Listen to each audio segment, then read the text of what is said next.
Muy buenas noches con todos. Estamos nuevamente reunidos gracias a las nuevas tecnologías y gracias a Sofía, Escuela de Posgrado. A nombre de nuestra institución le damos la más cordial bienvenida al expositor de esta noche y a todas las personas que se han registrado y que están ingresando a nuestra plataforma. Bueno, lo que vamos a hablar esta noche, o lo que vamos a escuchar, mejor dicho, esta noche, es acerca de la nulidad y resolución de los contratos en el marco de la Ley de Contrataciones del Estado.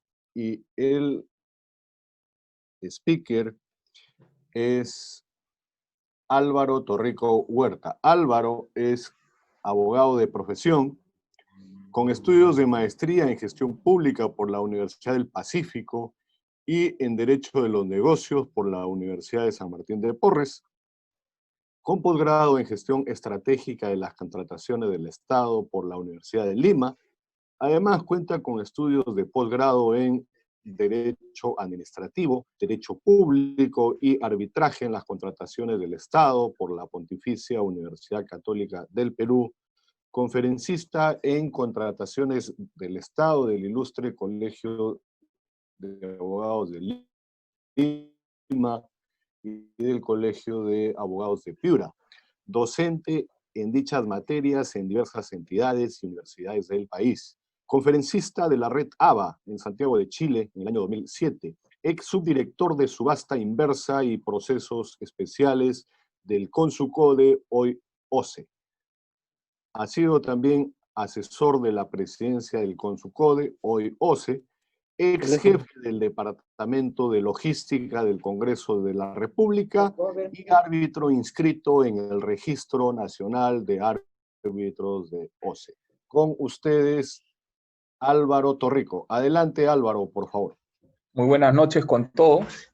Qué gusto tenerlos y gracias a Sofía, Escuela de Posgrado, por la invitación, dado que este es un tema sumamente interesante para compartir con todos ustedes en esta noche, a la luz de los cambios que se vienen produciendo a partir del aislamiento social obligatorio y los que se han venido dando en los últimos meses en la normativa de contrataciones del Estado. Resulta relevante hacer un repaso, un conversatorio, para poder ubicarnos en el contexto de la normativa de contrataciones del Estado, que dicho sea de paso ha venido en los últimos años, desde la dación de la ley 3225, ha tenido varias modificaciones la norma de contratación pública.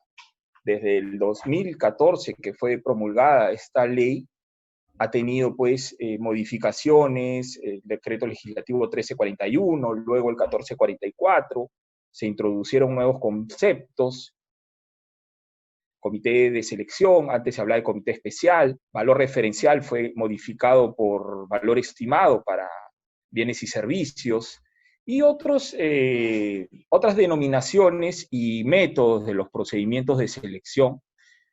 Y también esto se ha visto en todo el circuito de la contratación pública. Nuevas denominaciones, se han incorporado nuevos principios, nuevas cláusulas en los contratos. Entonces, cada cambio ha venido acompañado de una dosis de situaciones positivas que se vienen dando, otras cosas que se han corregido, otras no, aún están en proceso de, pero quiero ubicar en contexto los temas que vamos a tratar hoy, porque obviamente en una hora, hora y cuarto no se va a poder tocar toda la fase de la contratación pública, porque obviamente pues es demasiado extenso, es sumamente complejo. Entonces, estamos simplemente resumiendo acá. En la presente diapositiva estamos de las fases del procedimiento de contratación, que son tres: la fase de actuaciones preparatorias, la fase de selección y la fase de ejecución contractual. La que hoy nos toca desarrollar, las figuras que vamos a tratar hoy, que es la nulidad y la resolución de contratos, se ubican en esta última fase de ejecución contractual. No sin antes es bueno hacer un ligero repaso, que en las fases de actuaciones preparatorias tenemos pues actuaciones como el requerimiento del área usuaria, que contienen los términos de referencia, las especificaciones técnicas, o cuando se trata de obras del expediente técnico. Asimismo, tenemos otra actuación, como lo dije al inicio, se ha modificado la denominación de valor referencial, ahora se llama valor estimado para bienes y servicios. Sigue conservando la denominación valor referencial para el caso de obras. En ese contexto, tenemos pues que ya ir acostumbrándonos con estas nuevas denominaciones y utilizar lo apropiado, el lenguaje que corresponde a cada figura. La certificación de crédito presupuestario está en la fase de actuaciones preparatorias. La aprobación del expediente de contratación, ustedes saben que para poder comprar algo del Estado, sea un bien, servicio, obra, hay que tramitar un expediente de contratación, que se inicia desde el requerimiento hasta las actuaciones de las fases de ejecución contractual, conforme hay pago, inclusive. También tenemos la denominación de comité de selección en esta fase de actuación preparatoria, así como otras actuaciones que no vienen al caso mencionar. Fase de selección, se inicia con la convocatoria y tiene pues una serie de pasos dentro de los cuales se destaca el registro de participantes, consultas y observaciones, integración de bases, la presentación de ofertas. Se han dado cuenta que ha habido un cambio. Antes se hablaba de presentación de propuestas, la propuesta técnica y la propuesta económica. Ahora se habla todo presentación de ofertas. Entonces, ha habido algunos matices que cada normativa ha dado con el transcurso del tiempo. Evaluación y calificación, a veces primero es la calificación y luego la evaluación, y dependiendo del objeto contractual, y finalmente tenemos en la fase de selección el otorgamiento de la buena pro. Para la finalidad de esta fase es seleccionar la mejor oferta.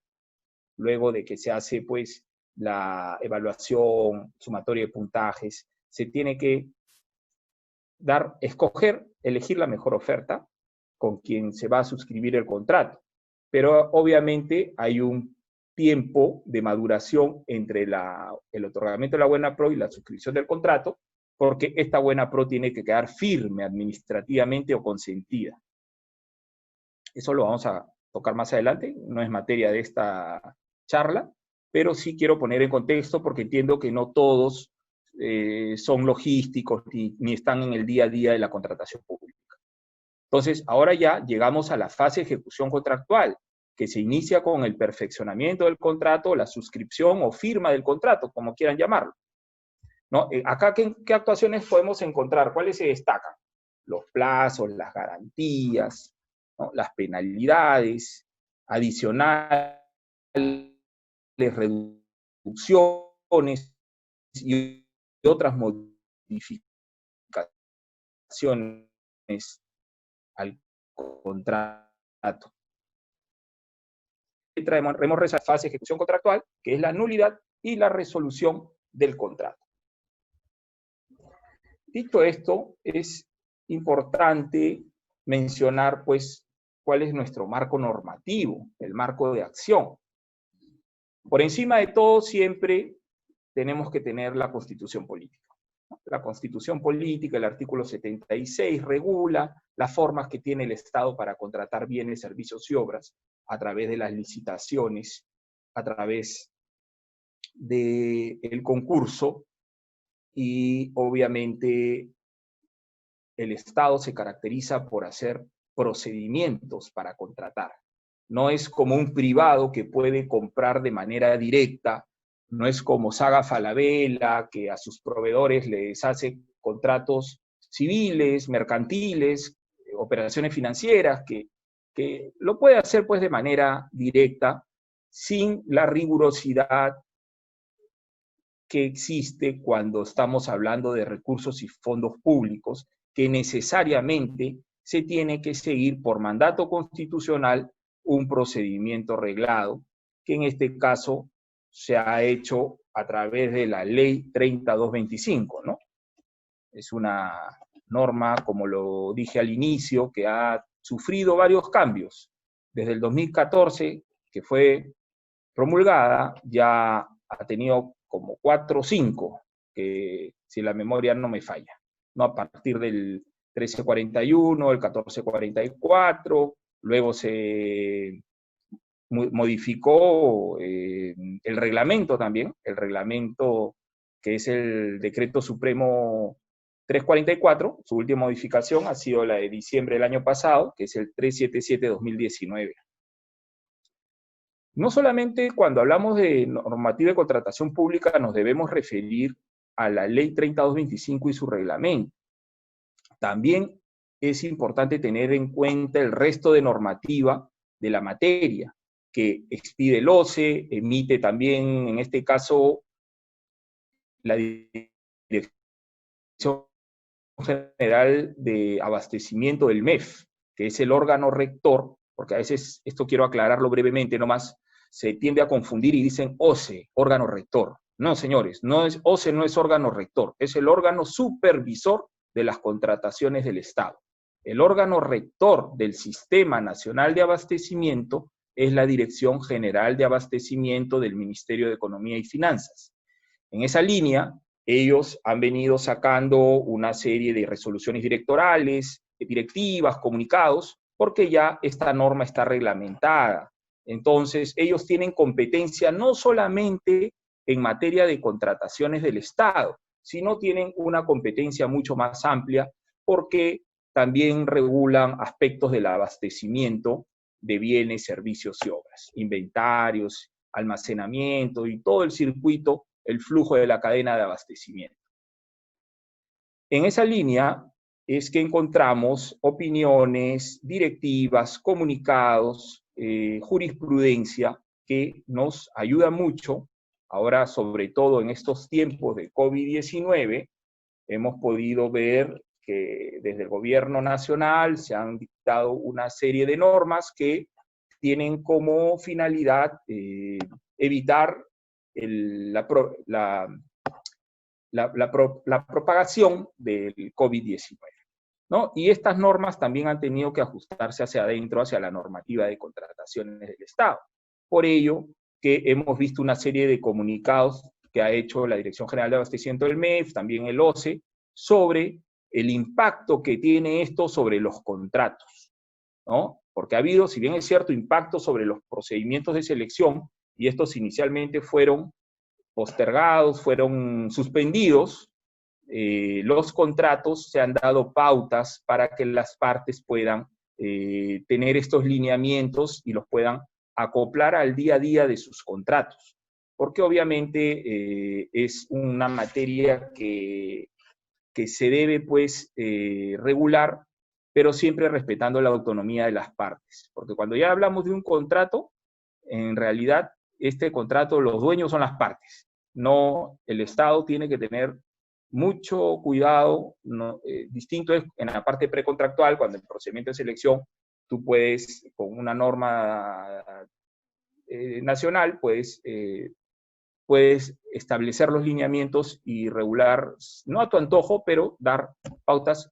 Hay mucho mayor, no existe, cuando hay más flexibilidad en la parte de preselección que en la parte contractual. En la parte contractual ya hay un contrato firmado y la autonomía de la voluntad no permite que esto se pueda destruir, salvo que haya pues una situación de fuerza mayor como la que vamos a conversar en esta noche. También tenemos la Ley 27444, la Ley del Procedimiento Administrativo General y otras normas de derecho público que se aplican en lo que resulte aplicable, así como el Código Civil, ¿no? O sea, si estamos hablando, por ejemplo, en materia de plazos, tenemos temas que vienen del derecho civil, las obligaciones, el tema de los mismos contratos y obviamente el enriquecimiento sin causa, ¿no? Una figura típica del derecho civil. Por eso es que existe una relación, una vinculación con la normativa de contrataciones del Estado. Entonces, ya cuando estamos dentro de la fase de ejecución contractual se presenta una serie de situaciones, ¿no? Una vez suscrito o perfeccionado el contrato, ya, ya nació el contrato, ya tiene vida propia, ¿no? Entonces, los dueños de esa son las partes. En este caso, una parte es la entidad y la otra parte es el contratista. Obviamente, los que han verificado de repente un poco, han leído, han estudiado doctrinas, se habrán podido dar cuenta que el Estado tiene prerrogativas mayores al privado, al contratista, cláusulas exorbitantes que le llaman los argentinos, los estudiosos doctrinarios en el tema.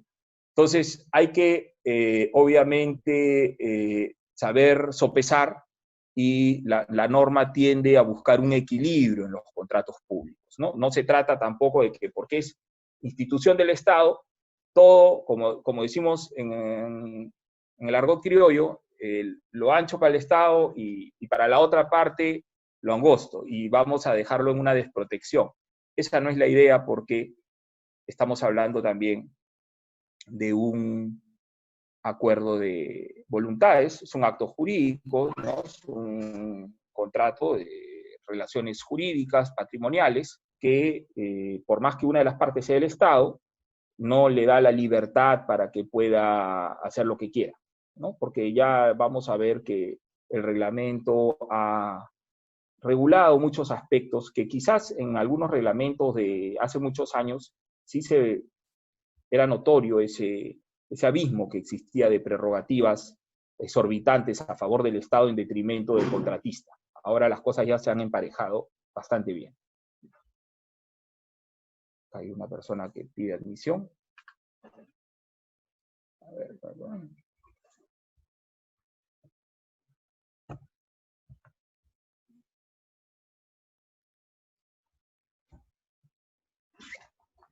Bueno, este contrato, cuando acarrea nulidad, por definición es inexistente, no debe surtir efectos.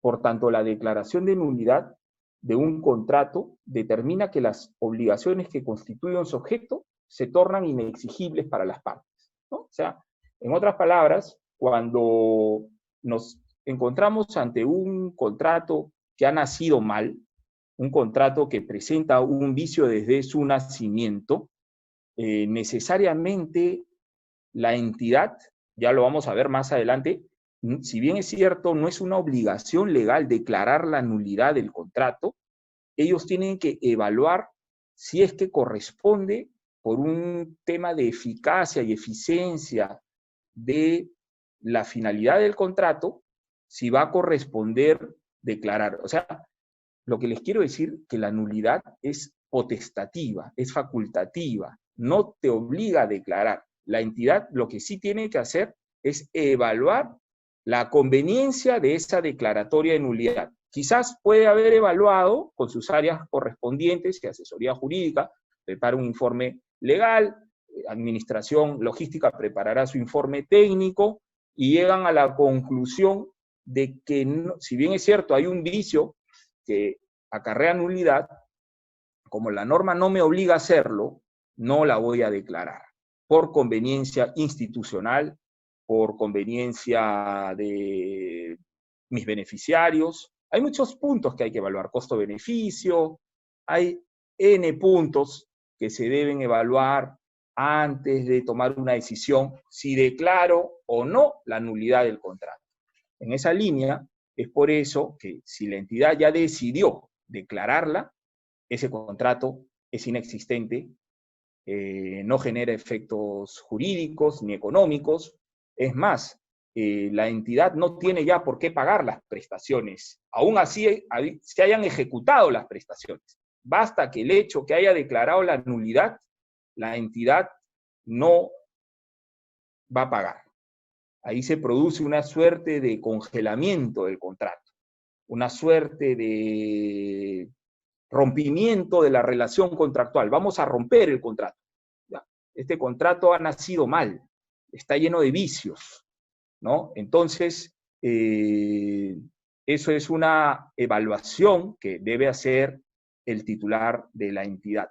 Hay un tema, pues, obviamente, sumamente recurrente en la administración pública, ¿no? Los que están en logística, asesoría jurídica, se deben haber percatado, pues, que uno de los más recurrentes cuando se trata de nulidad de contrato es la famosa falsificación de documentos, información falsa o inexacta. Ya más adelante vamos a tratarlo con más detenimiento, pero ya se los voy dejando para que lo vayan un poquito revisando. Ya saben que es lo más recurrente. Es una causal que inclusive las entidades están obligadas a comunicar al OCE que se ha presentado documentación falsa o inexacta. Así, ojo, no declare la nulidad. La entidad puede haber evaluado, como les dije al inicio, puede haber revisado, contrastado, corroborado y verificado. Dicen, ya, hay vicio, es nulidad. No la declaramos por un tema de eficiencia de economía, eficacia, pero igual estamos obligados a comunicar al Tribunal del OCE, porque esto constituye una flagrante vulneración a la normativa de contrataciones y tienen que comunicar para efectos del procedimiento administrativo sancionador a que hubiera lugar. Entonces, también ya el OCE ha emitido una opinión, que es la 164, que hace referencia a que el contrato en ejecución que ha sido declarado nulo por la entidad será ineficaz desde el momento de su formación. O sea, no desde el momento en que el acto que declara la nulidad. Porque yo, por ejemplo, firmé un contrato, estamos hoy 17 de junio, y que el contrato va caminando 1 mes, 2 meses, y al tercer mes me entero que ha habido la presentación de un documento falso. Entonces, al tercer mes evalúo con mi equipo, ya, declaramos la nulidad, comunicamos como corresponde, de acuerdo al procedimiento establecido en la ley. Entonces, la gran pregunta es, ¿desde dónde opera la nulidad? ¿Se retrotrae? ¿Es desde el momento que comunico para adelante o desde su formación, desde su nacimiento? Ya el OCE corrigió el tema y es clara la opinión 164/2018. Ahí yo dejo después la diapositiva para que puedan tener acceso a ella. Y el contrato es bien claro. Una vez declarado nulo, es considerado ineficaz, inexigible las prestaciones, y desde el momento de su formación no surte efecto desde el momento que yo dicto el acto, sino desde su nacimiento. Entonces, eso es muy importante que lo tengan presente, porque en un rato vamos a evaluar la figura de la resolución y vamos a identificar las diferencias.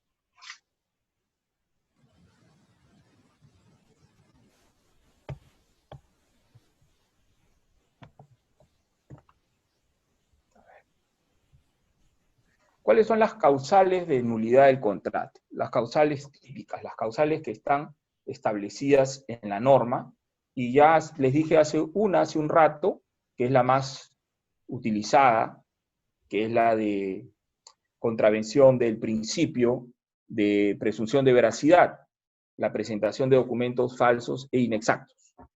Esa es una. Después otra, que también es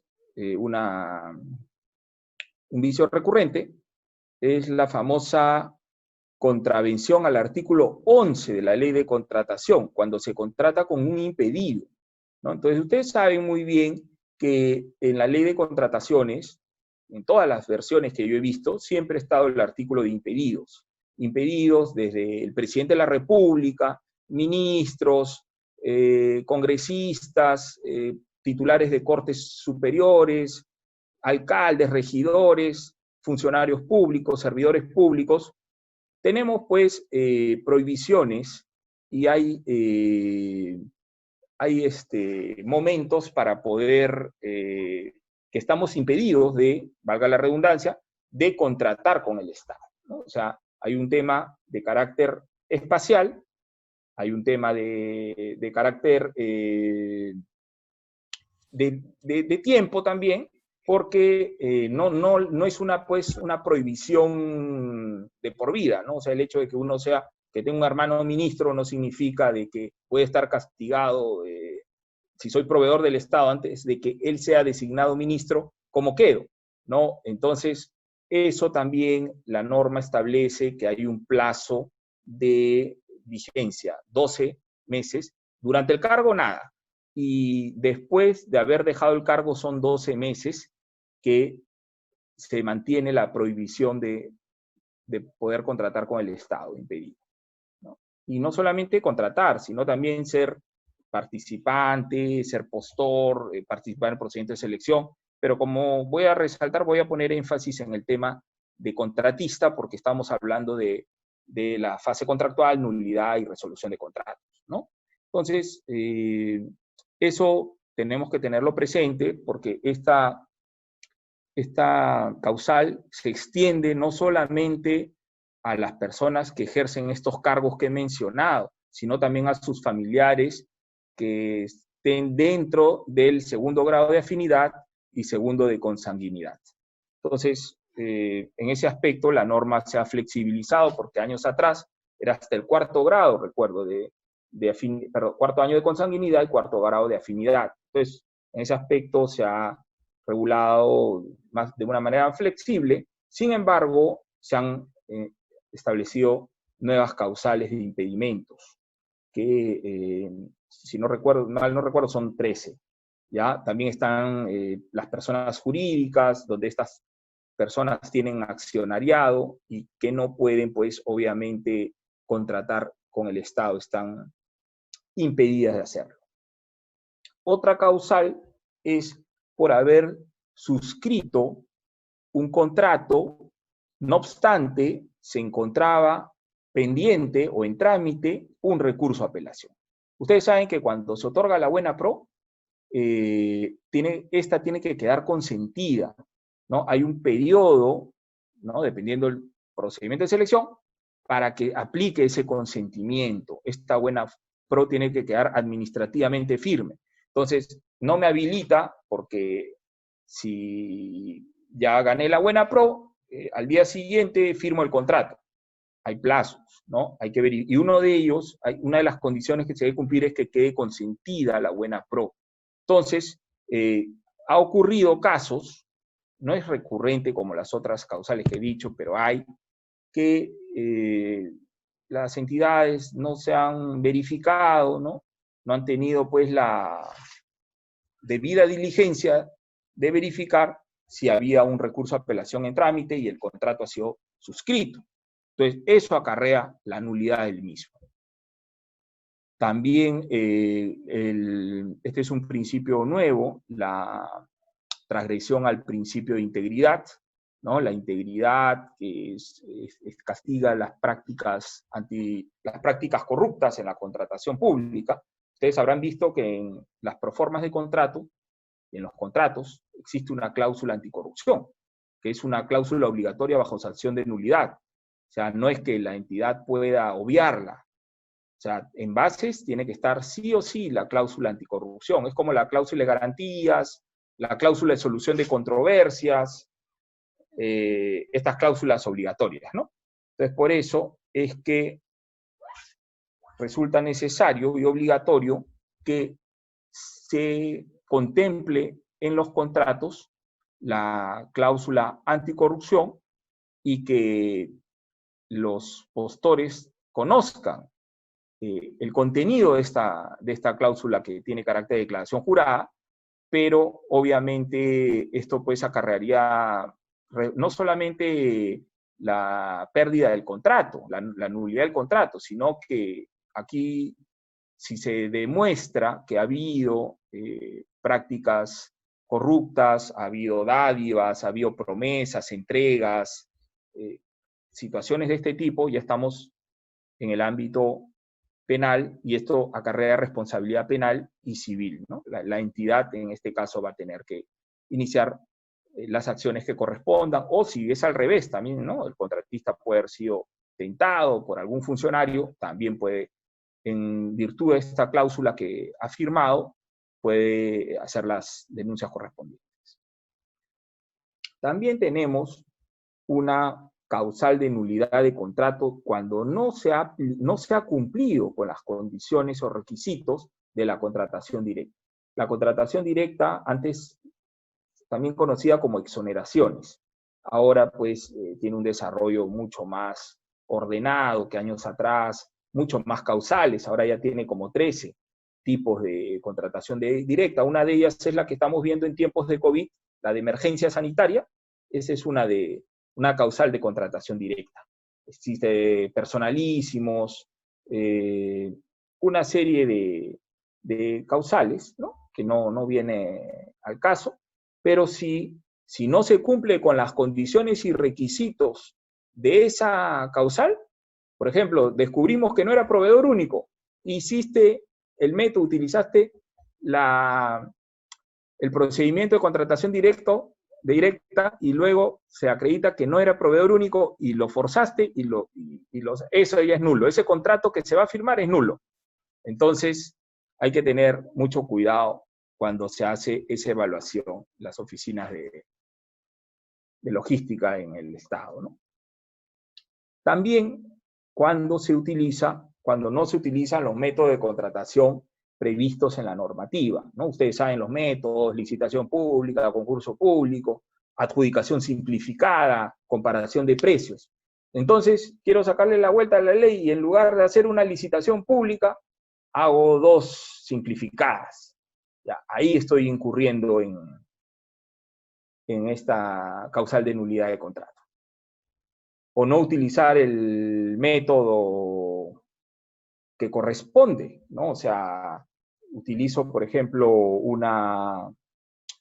esto que mucho se acostumbra a veces, ¿no? Fraccionar y hacen muchas contrataciones menores a 8 ITs en lugar de utilizar el método que la ley establece que corresponde.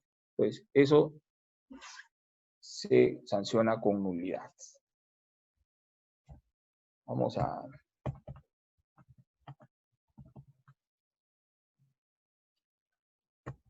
ir avanzando.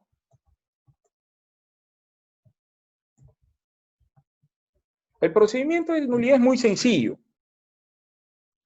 El procedimiento en realidad basta hacer una comunicación por la vía notarial.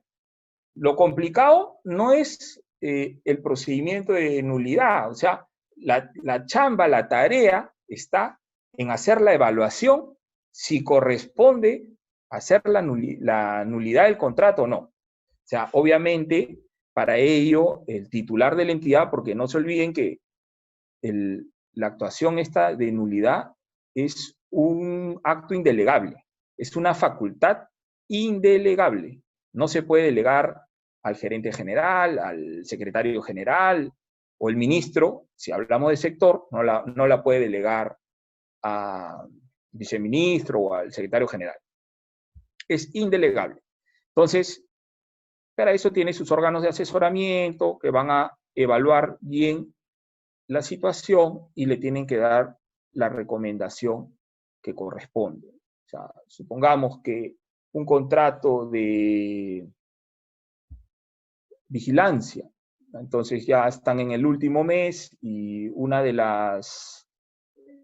contrato, ustedes saben, los policías, o mejor dicho, los vigilantes que tienen ellos pertenecen a otra empresa, no a la entidad, ¿no? Una empresa de intermediación laboral. La entidad contrata a una empresa de intermediación laboral, estas personas pertenecen a esa empresa y puede ocurrir que hayan presentado un documento falso o inexacto durante el procedimiento de selección. Al momento de presentar la oferta, uno de los señores declaró que en un periodo había trabajado en una empresa, cuando en realidad en ese mismo periodo había trabajado en otro. Y es desmentido y salen los documentos. Entonces ya estamos en el mes 11, de 12 meses. Entonces, a veces pues tienen que evaluar si es que la gravedad, la complejidad, si esto amerita declarar nulo el contrato, porque como le dije al inicio, la entidad no está obligada a declararla. lo que sí está obligado es a comunicar al Tribunal del OCE este vicio, esta situación, con informes técnicos y legales para que se adopten las acciones correspondientes y se inicie el procedimiento administrativo sancionador a que hubiera lugar. El procedimiento es sencillo. Tiene que la entidad, cuando ya tomó la decisión de declarar nulo el contrato, nulo de oficio, tiene que, obviamente, estar sustentado en una de las causales de la norma, tiene que remitir a través de una carta notarial al contratista, adjuntando el documento fedateado que sobre el documento que aprueba tal decisión, ¿no? Puede ser una resolución, puede ser, tratándose de gobiernos municipales, regionales, un acuerdo de consejo, inclusive en una entidad no necesariamente tiene que ser una resolución. Ustedes saben que el acto administrativo puede descansar tranquilamente en un memorando, en un oficio. Podría estar en un oficio. Lo importante es que se haya cumplido con la evaluación que les he mencionado. Tiene que haber un descargo, no es automático. Yo tengo que, antes de adoptar la decisión, si bien es cierto, ya tengo una parte que me dijo, este documento es falso, yo no lo he emitido. Este documento, esa no es mi firma. Este documento es de la empresa, pero los datos allí contenidos no obedecen a la verdad. Entonces, pero no te puedes quedar con una parte de la versión.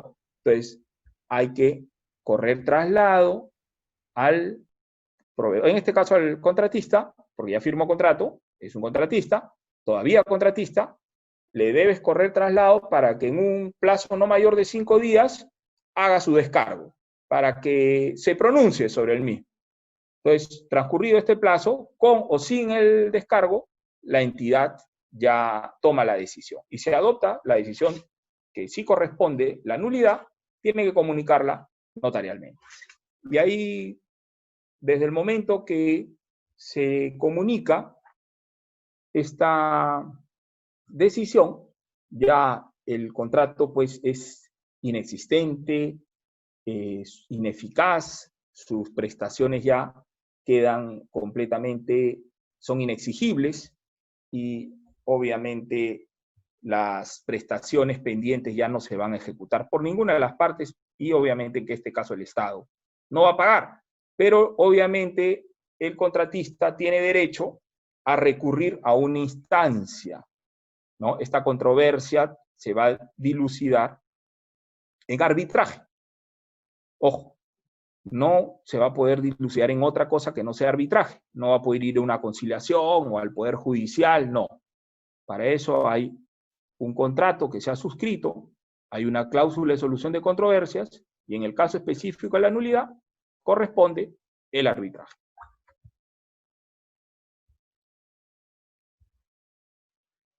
Ahora hablamos de otra figura parecida, pero que tiene pues diferencias con la nulidad, ¿no? Hablamos de la resolución de contrato. Una resolución que puede ser por culpa de las partes, por un incumplimiento, por culpa de una de las partes por incumplimiento, o sin culpa de las partes. Entonces, en términos sencillos, significa dejar sin efecto un contrato válido, por cuanto se ha presentado un evento sobreviniente a su celebración. Es la terminación anticipada de la relación jurídica patrimonial, ¿no? O sea, tiene que haber ocurrido un hecho, un evento, una circunstancia. El contrato nació bien, el contrato es válido, el contrato surte efectos, pero por una situación que ha surgido sobreviniente a la celebración del contrato, es que se va a resolver el mismo. Obviamente, pues, hay situaciones que no permiten que el contrato pueda continuar, ¿no? Ahora, por ejemplo, estamos viendo casos por la presencia del COVID-19, muchas empresas están cerrando, hay contratos que si no han sido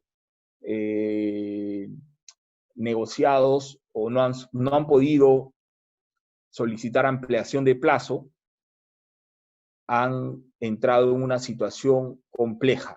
Están sumamente complicados. Hay un comunicado del OCE, el 005, que los invito a revisarlo porque puede dar solución a muchos problemas en la ejecución de los contratos, ¿no?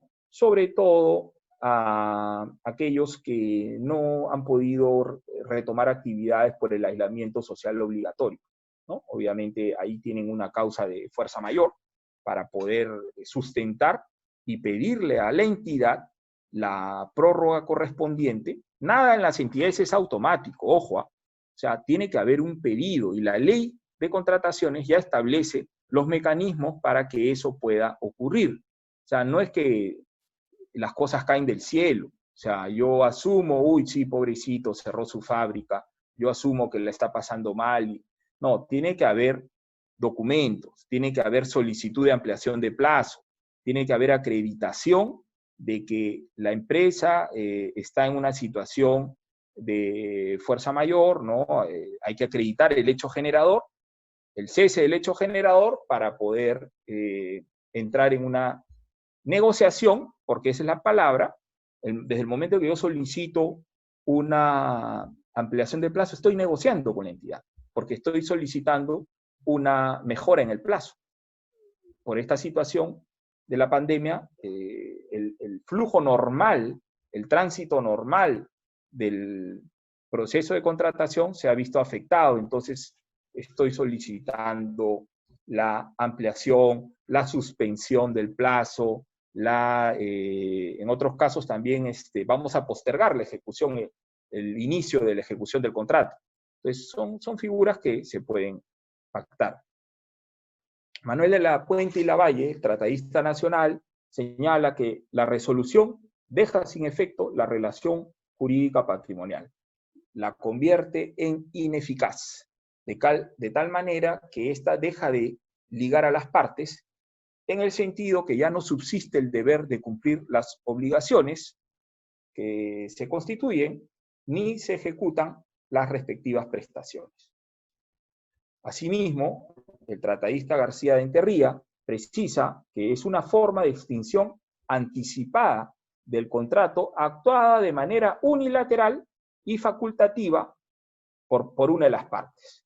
Porque, ojo, la resolución, así como la nulidad del contrato, la puede activar cualquiera de las dos partes, ¿no? No es exclusiva de una de las partes, ¿no? Si bien es cierto, es una prerrogativa, es una facultad, no estás obligado a hacerlo, pero es una herramienta que pueden utilizar tanto entidad o contratista, cualquiera de los dos, a fin de preservar su interés contractual frente al riesgo de que se ha frustrado el contrato por la conducta de la contraparte.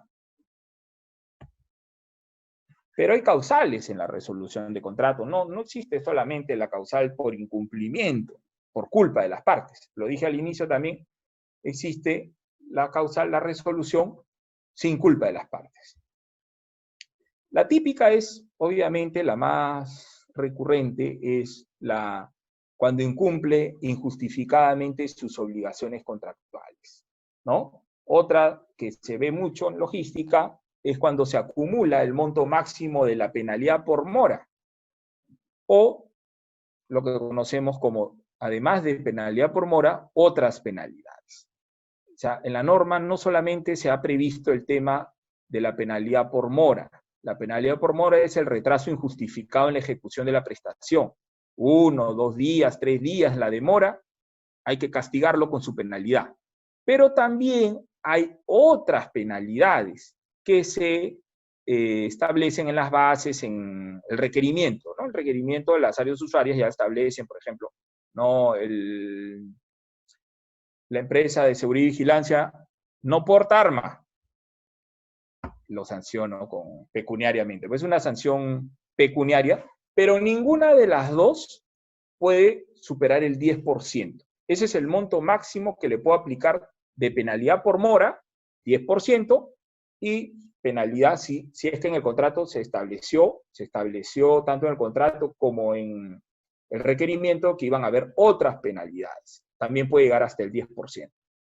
Entonces, estas son causales para poder resolver el contrato, y otra también cuando se paraliza o se reduce injustificadamente las prestaciones a cargo del contratista, ¿no? Simplemente no comunica que va a paralizar o posterga a su libre albedrío el inicio de ejecución de la obra, por ejemplo. Entonces, esa es una situación de una paralización o reducción, dependiendo de la situación, en las prestaciones.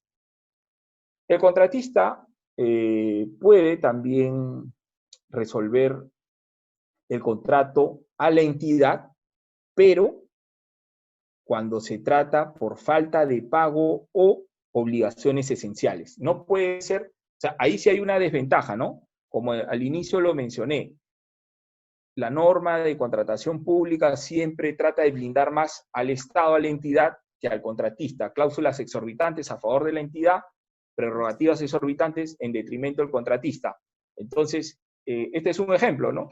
El contratista solamente puede resolver un contrato por falta de pago u otra actividad esencial que debe estar reconocida en el contrato como tal. Entonces, hay que tener mucho cuidado con eso, y en cambio el Estado no puede ser un incumplimiento de una actividad esencial como no esencial, y basta que haya incumplido, puedo tramitar mi procedimiento de resolución de contrato.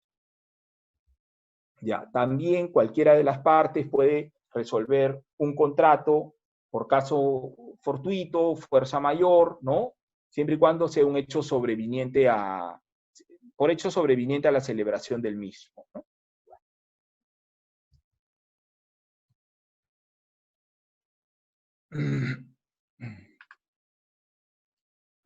El procedimiento de resolución de contrato es simple, no tan simple como el de nulidad, pero sí es sencillo, pero hay que tener mucho cuidado cuando vayan a resolverlas tanto las entidades como el contratista, porque los árbitros solemos revisar mucho el tema del procedimiento que se utiliza para resolver el contrato, ¿no?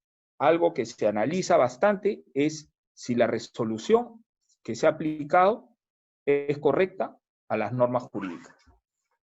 Entonces, tenemos que ver acá que tiene que haber una primera carta notarial, ¿no? Ante el incumplimiento, la parte afectada, la parte perjudicada, requiere a la contraparte para que cumpla las obligaciones a su cargo, que las ejecute, otorgándole un plazo bajo apercibimiento de resolver el contrato.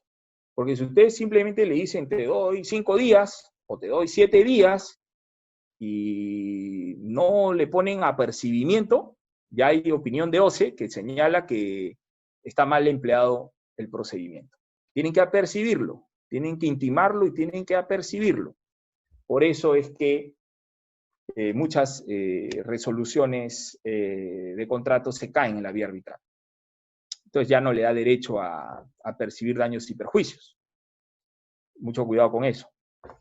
Entonces, dependiendo la complejidad, la envergadura de la contratación, el monto de la contratación, yo voy a fijar entre 5 y 15 días el primer plazo que le voy a otorgar a mi contraparte para efectos de que cumpla con ejecutar las prestaciones a su cargo.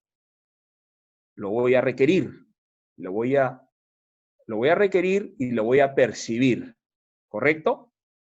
Pero si vencido dicho plazo no ha sido cumplida, satisfecha la prestación a cargo del contratista o de la entidad, o sea, cualquiera de las dos partes se puede resolver, si no, en el plazo otorgado no se satisface, no cumple con con la ejecución a su cargo, la prestación a su cargo, la parte perjudicada puede resolver el contrato. No dice debe la norma. Si ustedes se cuidan, van a ver mucho en nulidad y en resolución de contrato. La norma no dice debe, dice puede, para que evalúe si es que se va a poder, es la mejor decisión la que va a tomar. Tiene que evaluar eficacia, eficiencia, costo-beneficio, tiene que evaluar pertinencia, nivel de avance del contrato. Tengo que ver varias aristas antes de tomar una decisión si declaro nulo o voy a resolver un contrato.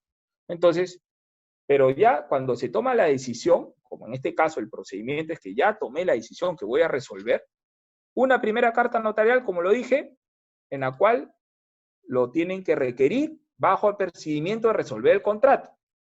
Y en la segunda carta notarial, si ya ven que no cumplió, directamente ya le comunican la decisión que el contrato se ha resuelto.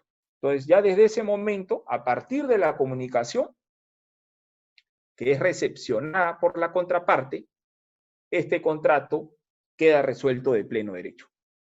Entonces, eso es necesario que estas dos comunicaciones, tanto la primera como la segunda, sean notariales, carta notarial. También hay opinión de OCE al respecto. Y la entidad resuelve cuando no voy a utilizar, porque no puedo, las causales de resolución de contrato, no, hay una causal donde no voy a utilizar dos cartas notariales, solo una, con una nomás. Es cuando resuelvas, cuando ya acumuló el contratista el monto máximo de la penalidad por mora u otras penalidades, ¿no? O cuando la situación de incumplimiento no pueda ser revertida. ¿Qué quiere decir con esto? Cuando la situación de incumplimiento no pueda ser revertida. Supongamos que tenemos un contrato con una fecha específica para llevar a cabo un evento. El evento se tiene que desarrollar hoy, 17 de junio, el día de la, ¿no? De la entidad, ¿no? Un evento importante que necesariamente el contratista tenía que cumplirme en esa fecha y no se presenta, ¿no? Yo necesitaba contratar el catering, la comida, y el señor no se presenta. Entonces ya, obviamente, ¿qué hago yo? Que me pida una ampliación de plazo, si ya la finalidad del evento murió, terminó. Yo lo necesitaba para el día 17 de junio, ¿no? Para el caso, la situación de incumplimiento no puede ser revertida. Por eso es que simplemente se le va a resolver el contrato. Le tengo que ejecutar su garantía. En estos casos bastará la comunicación de la decisión. Esta es una diferencia que les voy a decir más adelante. En el caso de la nulidad, no se puede ejecutar la garantía de fiel cumplimiento. En el caso de la resolución de contrato, sí. ¿Por qué? Porque ya le voy a explicar más adelante. Ahí cuando lleguemos a las diferencias. En estos casos, bastará, como he dicho, cuando la entidad resuelve, sin intimación previa, porque basta la comunicación de la decisión, que el contrato ha quedado resuelto mediante una carta notarial, ya no dos, una nomás.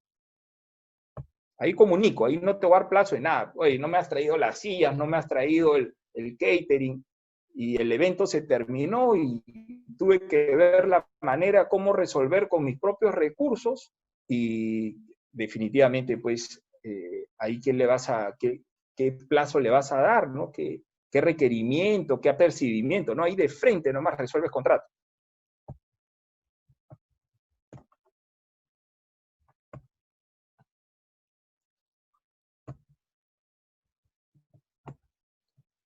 Ya, diferencia entre nulidad y resolución de contrato. En la opinión 081, el OCE ha señalado, si bien la resolución y la nulidad paralizan la ejecución de la prestación por parte del contratista, ambas paralizan porque desde el momento que se declara nulidad ya no se puede hacer nada. El contrato se rompe, como lo dije al inicio, se extinguen, son ineficaces las prestaciones, Sin embargo, se trata de supuestos distintos, mientras que en la resolución de un contrato imposibilita de manera definitiva su continuación, un contrato nulo es inexistente y no debe surtir efecto, ya que sus obligaciones devienen inexigibles, ¿no? O sea, el contrato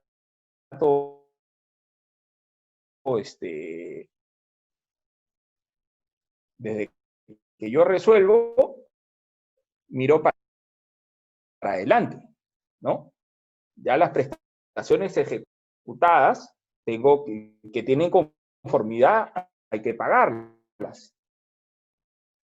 Porque obviamente no puedo hacer borrón y cuenta nueva con lo anterior en la resolución de contrato. Pues si yo, este contrato es válido, nació bien, ya no debe surtir efectos ni económicos ni jurídicos la nulidad, devienen inexigibles sus prestaciones. Acá he puesto dos ejemplos, ¿no? Por ejemplo, se presentan documentos falsos para la suscripción del contrato de un servicio de mantenimiento preventivo a ascensores. La vigencia del contrato es anual, 12 meses, y esta situación se descubre en el tercer mes, ¿no? En el tercer mes vemos que uno de los documentos que le permitieron otorgar un puntaje era falso, o un documento para la suscripción del contrato, que era, no lo había emitido tenemos una declaración que el emisor no ha emitido ese documento. Entonces, es un documento falso. Se corrobora y estamos al mes, tercer mes de un contrato de 12 meses. Bueno, hay que evaluar ahí, ¿no? 3 meses, yo sí me iría por la nulidad definitivamente. Al mes 11, por favor, ¿no? O sea, por más que tenga herramientas, porque ahora la ley también te da herramientas para poder a esas prestaciones pendientes o inconclusas, pues la norma te da las herramientas para que tú puedas contratar. Pero, por favor, los que trabajamos en logística, en el Estado, en el tema de... Sabemos los tiempos que esto demora para poder obtener una contratación. Eso no quiere decir que lo voy a perdonar y hay que comunicar al OCE esta infracción, esta vulneración, esta transgresión normativa, transgresión al principio de presunción de veracidad. Hay que comunicar al OCE y para que después de un procedimiento verifiquen si el señor ha transgredido la norma, lo van a sancionar. Nosotros como entidad tenemos el deber de comunicar al OCE esta transgresión al principio de presunción de veracidad. Por ello que hay que evaluar costo-beneficio, como le dije al inicio, hay que verificar qué nivel de avance del contrato tienes, qué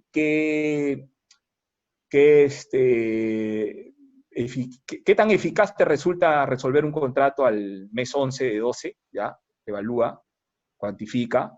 Entonces, todas esas cositas son muchas variables, ojo, ¿ya? Y eso lo tiene que hacer administración y legal. Le dan un informe bien sustentado al titular de la entidad para que se pronuncie por una.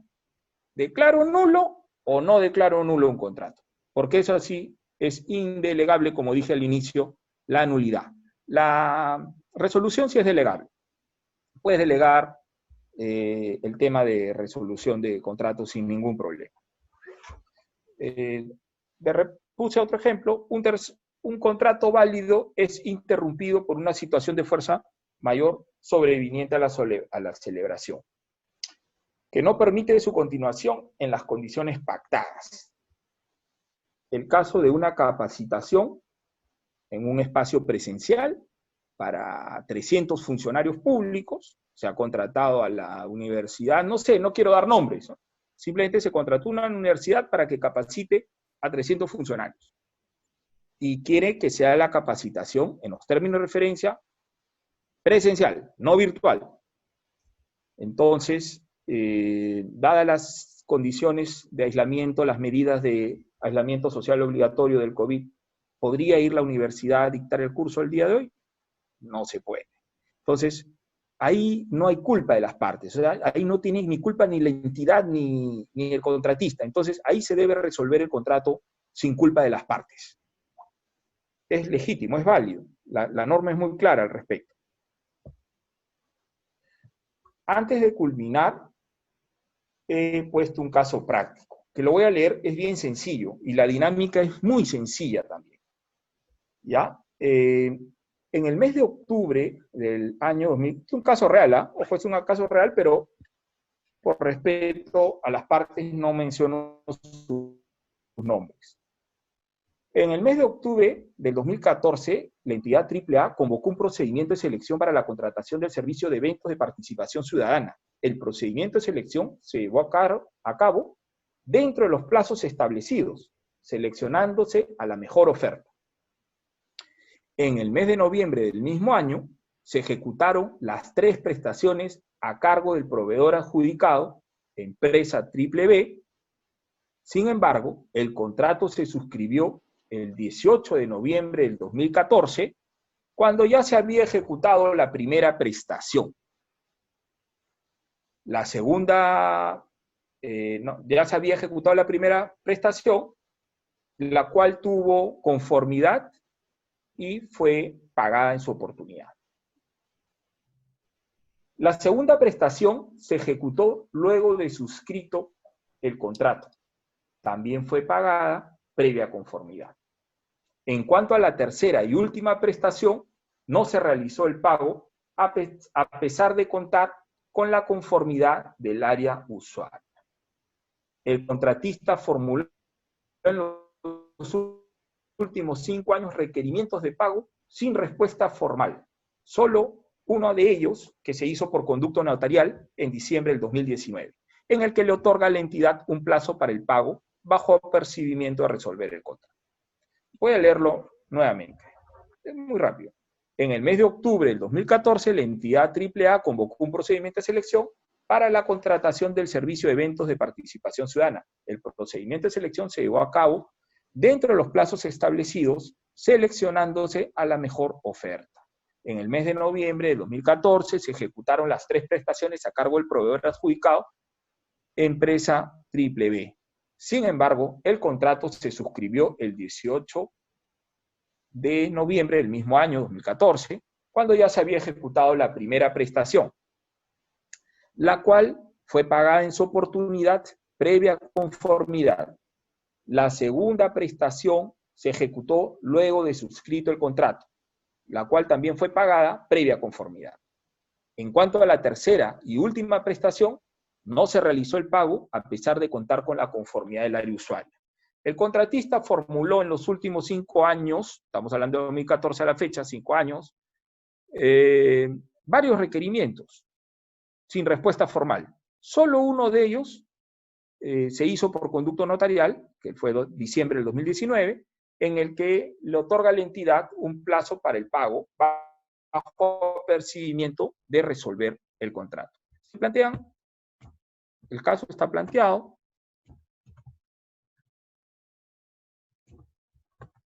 Voy a dar las pautas de esta dinámica.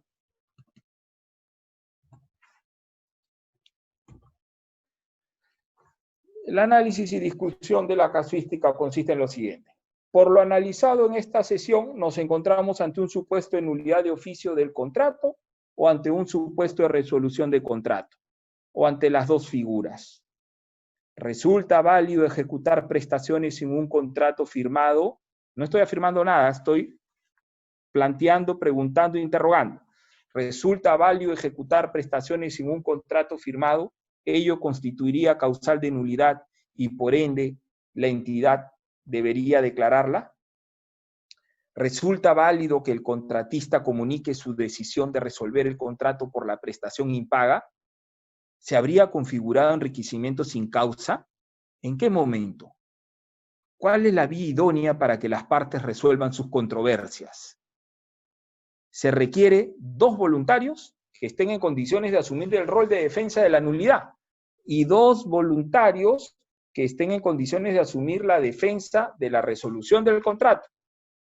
Y por último, 2 voluntarios que estén a favor de la configuración de los 2 supuestos, nulidad y resolución de contrato. Sustenten 3 minutos su argumentación y que le recomendaría a la parte que defiende. Finalmente está mi posición como expositor y la absolución de las consultas que ustedes tengan. Gracias.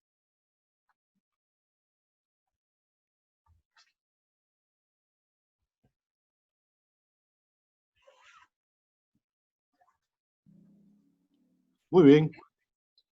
A ver las intervenciones, por favor, del auditorio. A ver, hacerlo en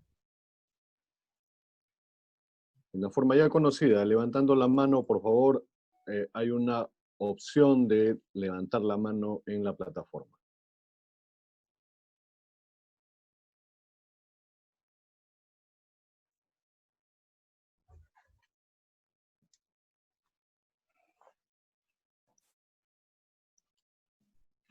A ver los voluntarios. ¿Hay voluntarios, Willy? Sí, yo creo que sí. Ya. O no necesariamente 2, 1, lo que quieran, el número. Ya.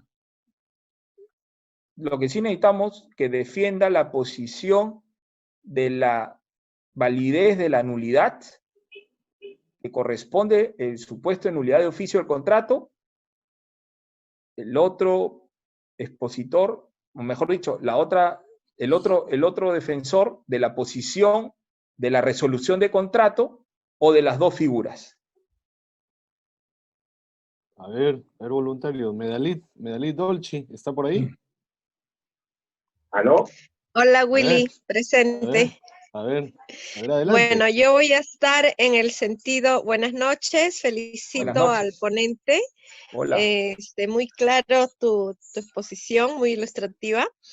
Mira, Gracias. para mí yo estaría en el punto de resolución del contrato, porque como ya bien has señalado que están los 3 acciones que realizó y 2 le pagaron, y lo último, desconozco para mayor argumentación a qué se debe la negativa de pagar el tercer evento, ¿no? Y después acá indicas también de que dice, resulta válido que el contratista comunique su decisión de resolver por la prestación en paga. Bueno, sí es válido para que le puedan pagar una indemnización adicional al servicio brindado, pero también acá también dice, se habría configurado enriquecimiento sin causa, ¿en qué momento? Se podría decir, entre comillas, que hubo enriquecimiento al inicio, cuando no había el contrato suscrito, pero eso ya queda desvirtuado al firmarse el contrato y al verle pagado lo que corresponde al servicio brindado. De ahí dice, ¿cuál es la vía idónea para que las partes resuelvan sus controversias? El contrato no se ha especificado la solución de controversias que hayan consignado, si es que iban a ir directamente a arbitraje o previo a un centro de conciliación. Pero como estamos viendo ahora y siguiendo la secuencia de lo que hace un momento comentaste, debe ser que se va directamente a conciliación, perdón, a arbitraje, para que pueda reclamar el pago por el servicio de conformidad de servicio. Entonces, por ahí iba mi punto, ¿no? Que es resolución de contrato para que le puedan indemnizar, ¿no? De acuerdo a las pautas también de las bases y del contrato, ¿no? Si se incumple por uno de ellos, o sea, no por causa propia, sino por el factor del tercero que le cause daño, ¿qué penalidad también puede reclamar también a su favor, ¿no? Gracias. Y aplicarle. Muy clara su posición. Sí. Y muy clara, y solamente para acotar, el contrato es del 2014, hay una normativa, la 3225, la primera versión de la 3225. Rige la que rige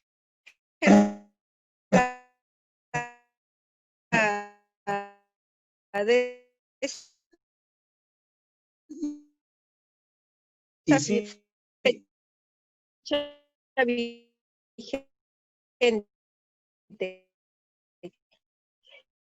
claro. Y la, No la- la se puede cláusula sí, aplicar las nuevas. correcto, no se puede aplicar la nueva. Y Las lo que sí, modificatorias no se puede.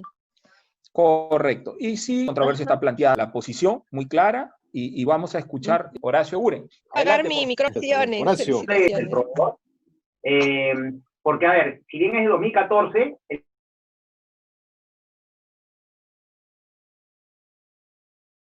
el proveedor lo va a reclamar. No va a pedir una acción de pago para ese arbitraje, porque ya desde el momento que era exigible, que se dio la conformidad, alguien podría cuestionar que ya se pasó el plazo para exigirse pago. Entonces yo me iría por el tema de la resolución, porque como el contrato sigue vigente, está expedita esa vía.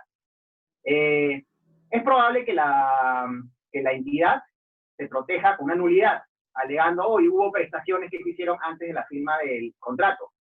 Pero ya después de 5 años, a mí en lo particular me parece que se le ha pasado todos los plazos a pedir tanto la unidad de oficio como por la vía judicial. Y en estos momentos solicitarla como vía de defensa por parte de la entidad me parece que sea totalmente inoportuna, ¿no? Entonces yo resolvería el contrato y para reclamar una indemnización me iría a definir un arbitraje, ¿no? Un tribunal arbitral. Gracias, Horacio. Muy clara tu posición y el análisis. Ahí puedo hacer una acotación. A ver, Por Medalit. favor.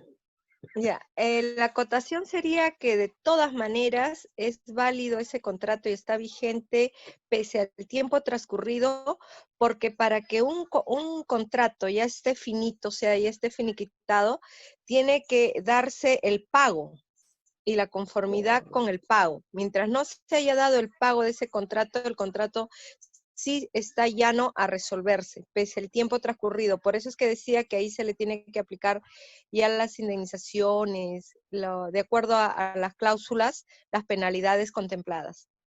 Ok, ok. Ya, ¿Alguna listo. réplica? ¿Alguna dúplica, Horacio? ¿Dúplica, Horacio? No, estoy de acuerdo, ¿no? Sí, evidentemente, como no se cumplió la última obligación que es la del pago, el contrato sigue vigente, ¿no? Está expedita la posibilidad de excepción. Correcto, Bien. muchas gracias. Necesitaríamos una o dos posiciones, dos intervenciones a favor de la nulidad o la conjugación de las dos figuras.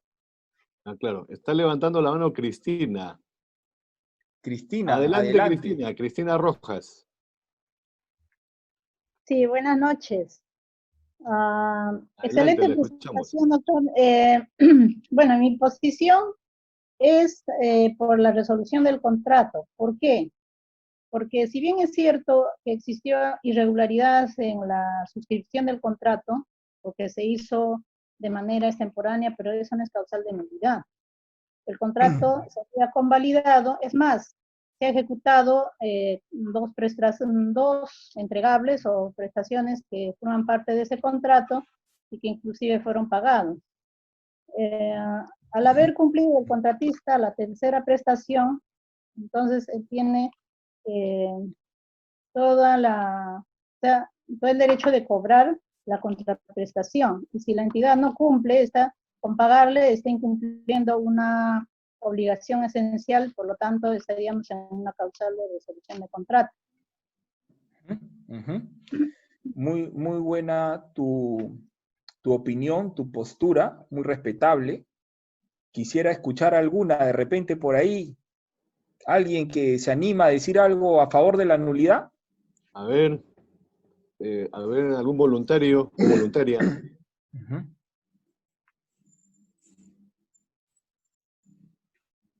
Bueno, a ver, voy a opinar. Si yo me pongo en el tema ahora de la otra parte, me pongo en el tema de la entidad. Primero he estado en el punto del contratista. Si me pongo de abogada de la entidad, para poder declarar la nulidad, tendría que, en primer lugar, evaluar qué requisitos incumplió. o ha presentado falsos que dé lugar a que no sea válido el contrato, que sea inexistente. Pero en el ejemplo que nos has expuesto, no das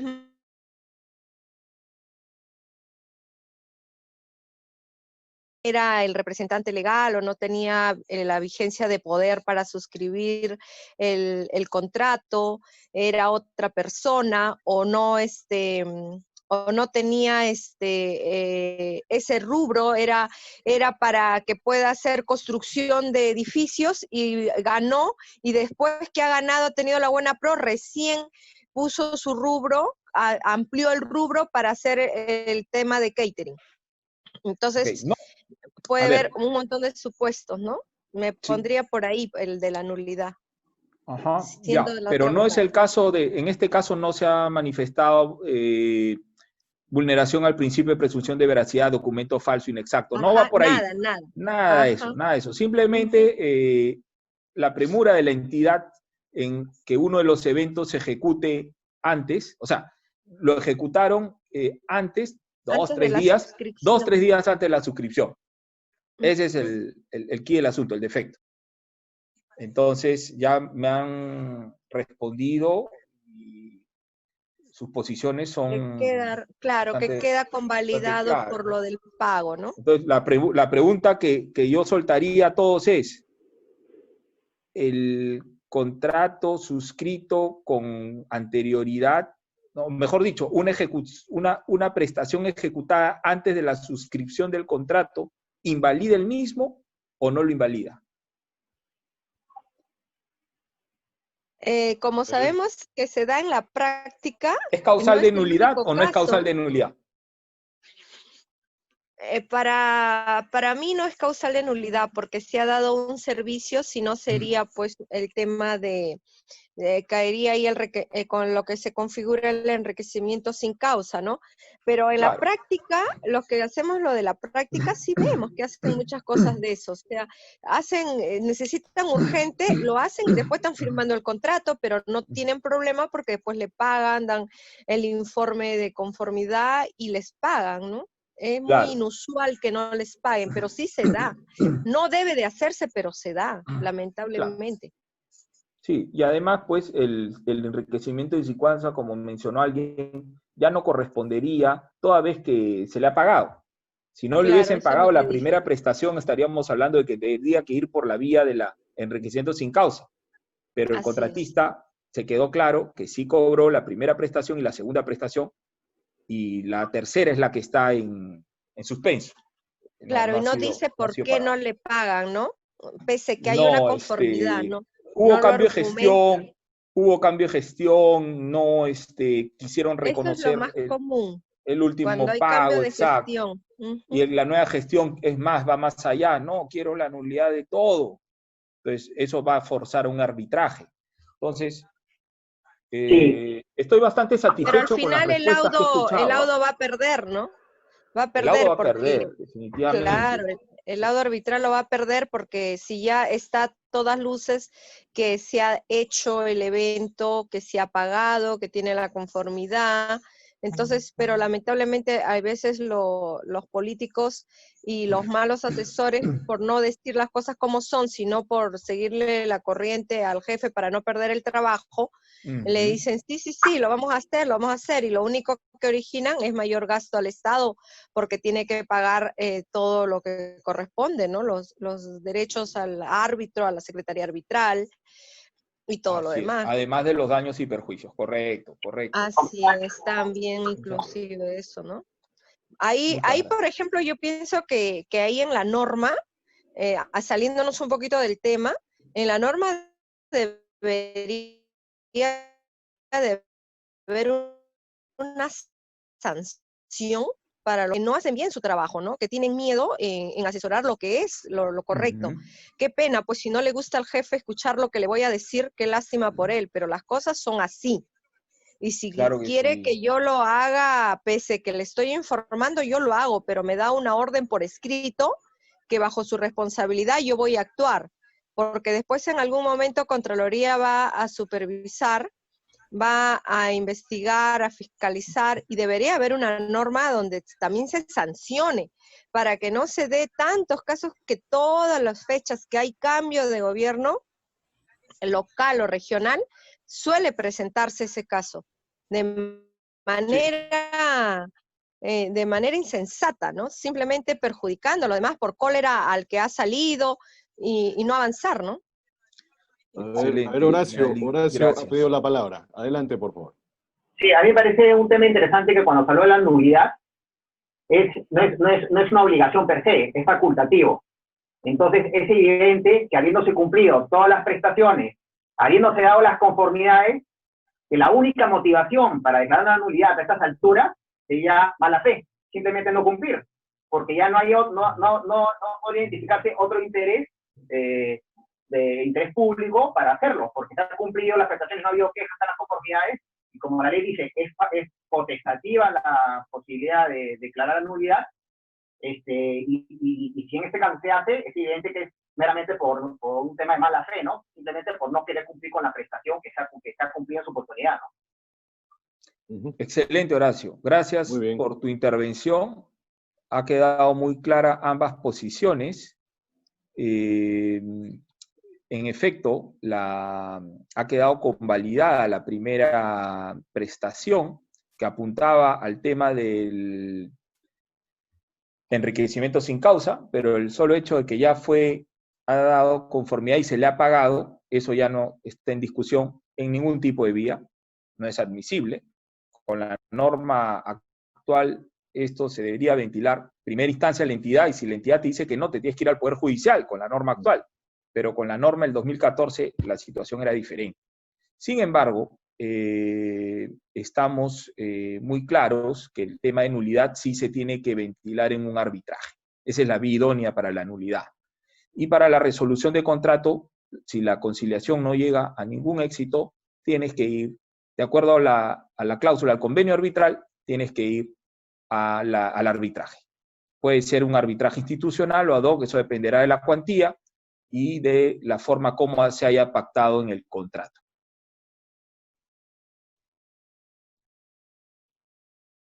Por favor, si es que alguien quiere dar alguna intervención sobre este punto o hacer una pregunta respecto de lo que se ha expuesto, encantado de poder absolver su interrogante. ¿Alguna pregunta? Por favor, levanten la mano. Cristina. Sí. A ver, adelante, Cristina. Adelante, Cristina, la escuchamos. Sí, doctor. Quería preguntar un poco esto referido a un tema penal. Si esta irregularidad en la suscripción del contrato podría configurarse como un delito de negociación incompatible, o simplemente son irregularidades administrativas. A ver, en el tema, si para un poco, la negociación incompatible obviamente tiene que ver con una situación que conlleve a una prueba de que el accionar de algún funcionario público o de alguna de las personas que ha intervenido en el tema de la nulidad o de la resolución del contrato tiende a que haya habido alguna componenda, algún pacto con uno de los proveedores, alguna promesa, dádiva. No olvidemos que una de las causales de nulidad de contrato es la vulneración o transgresión al principio de integridad. Entonces, perfectamente calza lo que está señalando si es una falta a la integridad, si uno hace alguna promesa, entrega, lo que fuera, sea desde el punto de vista de la entidad, del funcionario o del proveedor. O sea, acá no se escapan. O sea, este delito y los delitos de corrupción de funcionarios alcanza a todo el circuito. Entonces, en este caso, si se descubre que ha habido alguna promesa por parte de un funcionario, para eso ya la autoridad competente tiene que investigar y hacer las denuncias correspondientes pasar por todos los filtros, ¿no? En este caso, Fiscalía Anticorrupción, y hasta llegar al ámbito penal, como dijo usted, Cristina, me parece. Ujú. Sí, Así es. ah, Bien. ok, ok. Bien, gracias. Ok. Nada. Bueno, no habiendo más preguntas, Álvaro, una última reflexión ya para dar fin a esta enriquecedora sesión.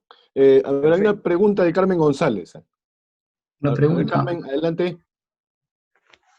Aló, buenas noches, doctor. Sí, Hola, buenas adelante. noches. Primero, felicitarlos por la exposición. Me ha Gracias. parecido muy interesante, está bien explicado. Y bueno, la pregunta ¿es necesario tener una cláusula arbitral para resolver las controversias o es facultativo?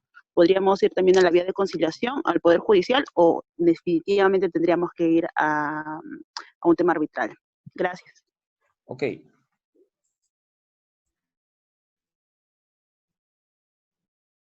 Muy buena pregunta.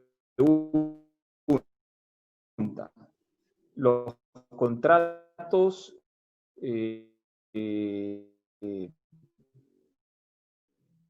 son consecuencia de un documento que vincula de unas controversias. Y en conciliación, o sea, si una de las partes toma el camino de la conciliación y esta no conduce a nada, o sea, las partes no llegan a conciliar, se activa la de arbitraje.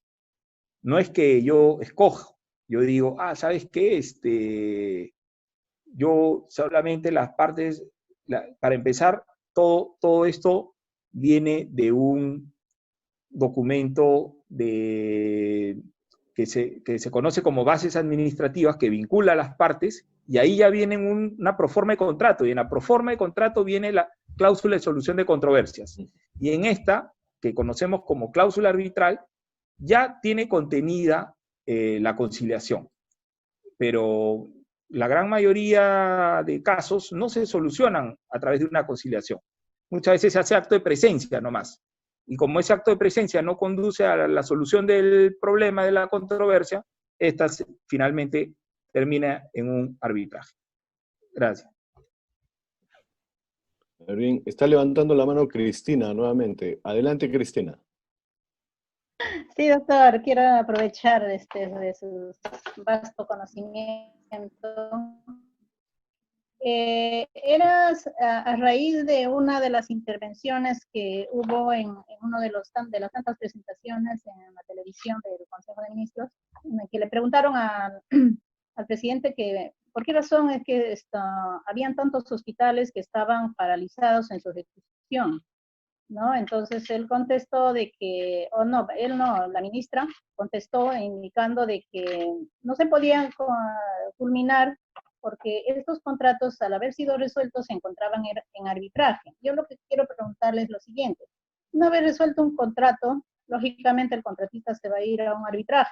Se inicia el proceso de arbitraje, pero ¿acaso el proceso de arbitraje sí o sí impide que la entidad pueda continuar con la ejecución del saldo de la obra? Pienso yo que la única medida que puede paralizar es una medida cautelar dictada por el Poder Judicial, porque tengo conocimiento inclusive de un hospital que estando en un 95% de su ejecución, fue resuelto el contrato y hasta la fecha no funciona. Imagínense el tremendo daño que se causa a la sociedad, ¿no? Con este tipo de actitudes, porque allí lógicamente no se habrá hecho este análisis de costo-beneficio, pienso yo, porque resolver un contrato de una obra tan importante en un avance tan elevado me parece irracional hasta cierto punto, ¿no? No sé cuál es su opinión, doctor. Quisiera... Mira, los árbitros son competentes respecto a las controversias que son sometidas a su tribunal o árbitro único. Ellos asumen la competencia respecto de los puntos controvertidos y las controversias que han sido sometidas. pero no tienen injerencia para disponer que se paralice la ejecución de una obra. Ojo, o sea, si las partes, a pesar de que están discutiendo una controversia, acuerdan de que parte del contrato se sigue ejecutando, no hay ningún problema. Se va a seguir ejecutando, pero obviamente esto se tiene que, de todas maneras, el tribunal tiene que tener pleno conocimiento porque se va a manifestar de una situación jurídica que puede, para una de las partes finalmente va a ser afectada. Entonces, tiene que tener conocimiento de este acuerdo, si se quiere, entre entidad y contratista para dar continuidad a una obra. Bien. La última pregunta, por favor, de Erika Jauregui. Erika. Buenas noches con todos. Buenas noches, doctor. Quería una pregunta. ¿Qué pasa cuando en un contrato el contratista presenta una resolución antes de que la entidad pudiera presentar algún tipo de nulidad?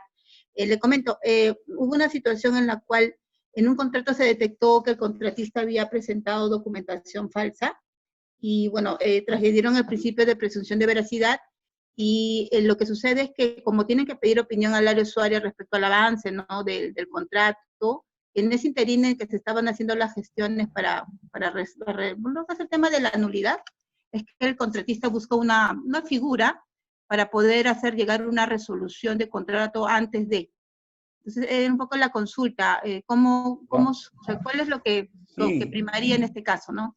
Gracias por la pregunta. Mira, la norma no impide que se pueda declarar la nulidad sobre una resolución de contrato. Es más, el OCE ya ha zanjado el problema, ha manifestado que mientras el contrato esté vigente, tú puedes declarar primero, como has mencionado en el caso que has planteado, el contratista, al verse un poco acorralado de lo que se le venía, tramitó su resolución de contrato, tenga la razón o no, para de alguna manera anticiparse y ver, para evitar las consecuencias de la nulidad. Pero tu pregunta es válida y el tema está zanjado. Sí es válido declarar la nulidad de un contrato resuelto. Eso está consignado en una opinión de OCE. Ya en ese sentido, no hay ningún inconveniente que la entidad, verificando los presupuestos de la nulidad, pueda declararla a pesar que el contrato ha sido resuelto. Bien, bueno, muchísimas gracias, Álvaro, y a nuestro auditorio esta noche. Es un interesante tema, indudablemente, que da para muchísimas sesiones más. Pero Álvaro ya se puso la camiseta de Sofía y está armando los cursos al respecto, y así que, bueno, ya en unos días haremos el lanzamiento. Por favor, no se olviden, mañana hay otra importante conferencia acerca de gestión municipal y comercio informal en época de pandemia. Y el día viernes es el manejo del estrés y de la ansiedad en tiempos de cuarentena. Bueno, creo que hay una última pregunta de Gilmer. A ver, Gilmer, adelante. Hola, Gilmer, qué gusto.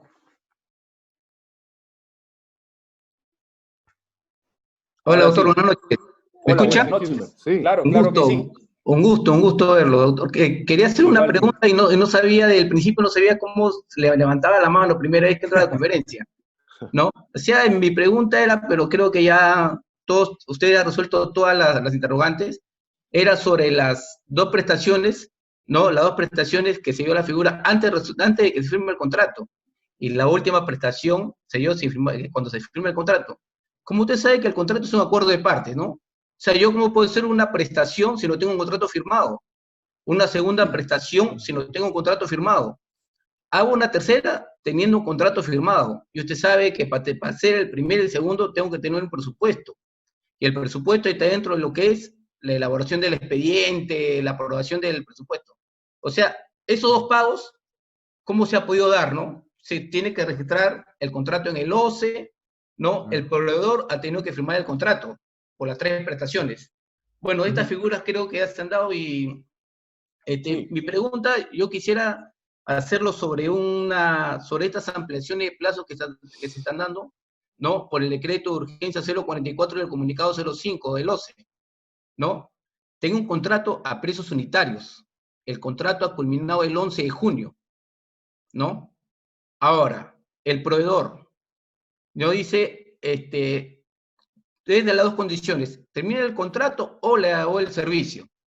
Ahora, el proveedor, terminando lo que es el decreto, el 30 de junio concluye el hecho generador, el proveedor puede presentar una ampliación de plazo o no lo podría hacer, o depende de la facultad del proveedor.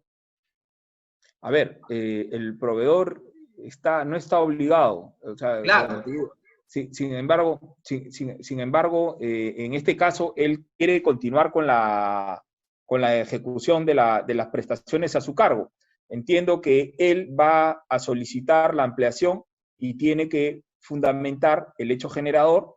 Al cese de este hecho generador, se levanta la restricción, puede presentar su solicitud y la misma va a tener que ser evaluada por las oficinas en este caso, la entidad va a tener que, el área usuaria, tiene que haber un informe técnico, informe legal, y todo esto van ustedes a verificar si realmente corresponde otorgarle esa ampliación, porque ustedes es prerrogativa de la entidad pronunciarse sobre esta solicitud de ampliación, y inclusive es irrecurrible, porque si se le deniega ante la entidad, no va a poder solicitar, va a tener que en todo caso recurrir a la vía arbitral para poder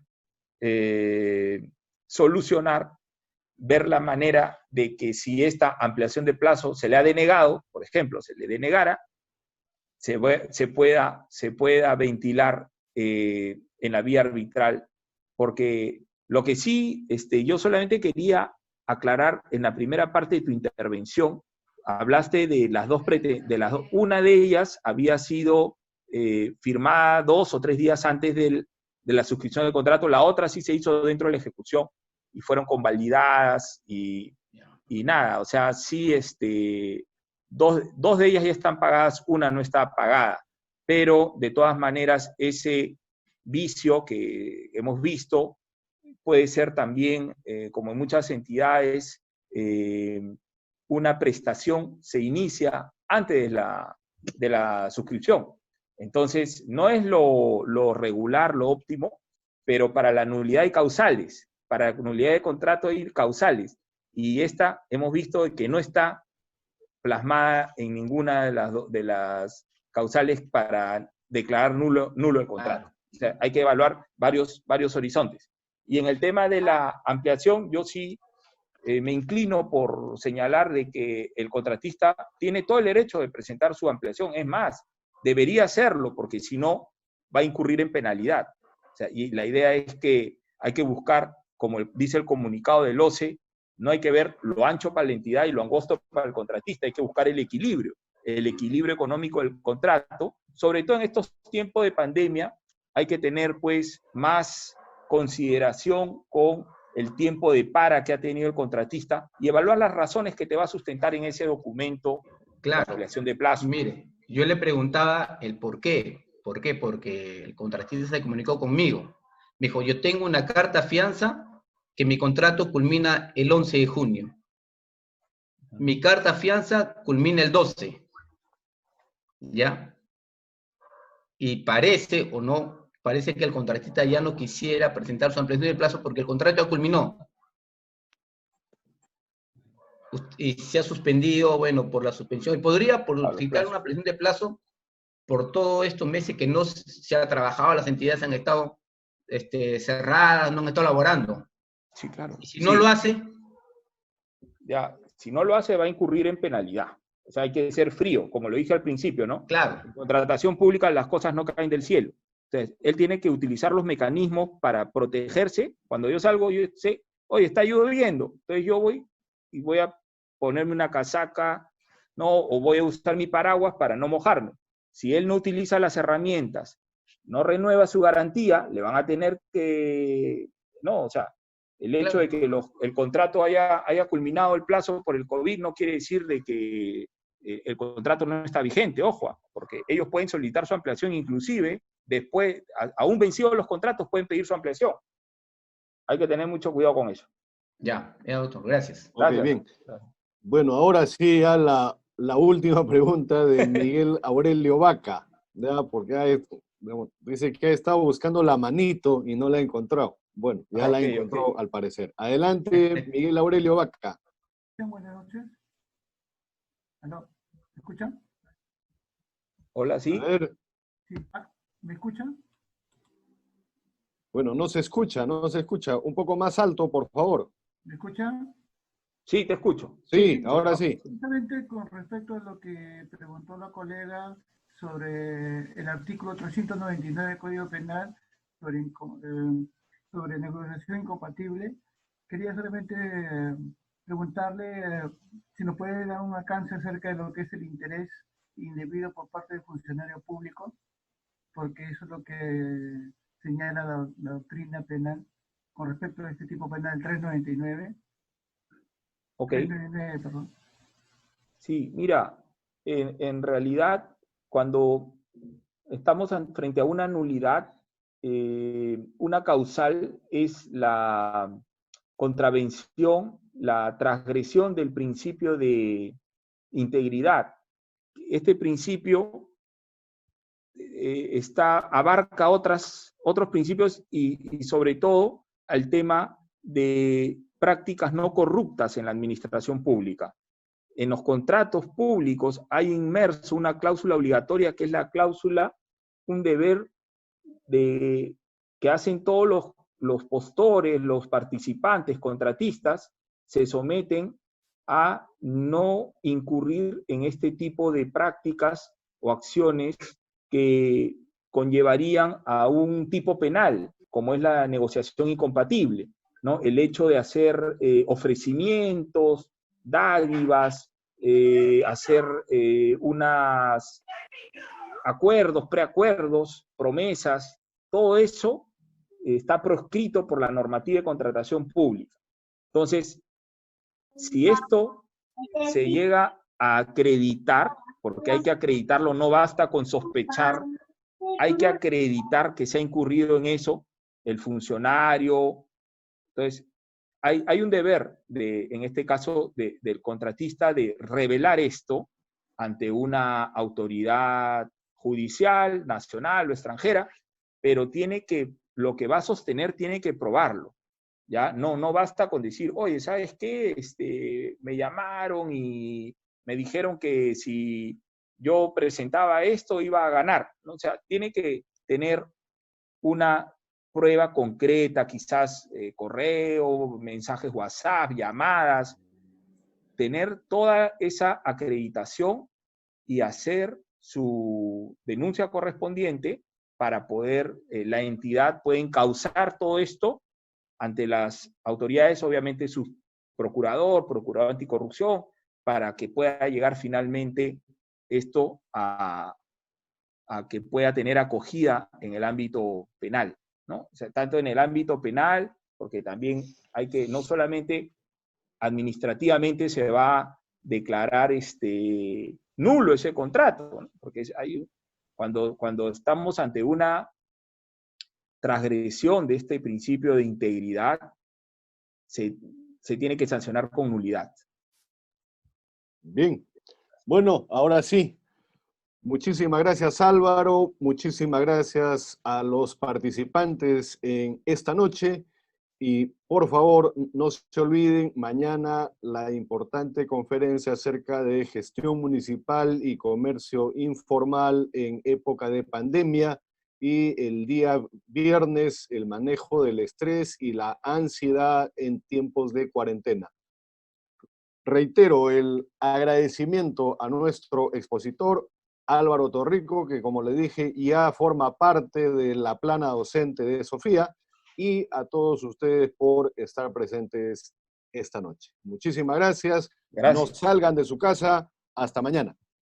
Chao. Gracias.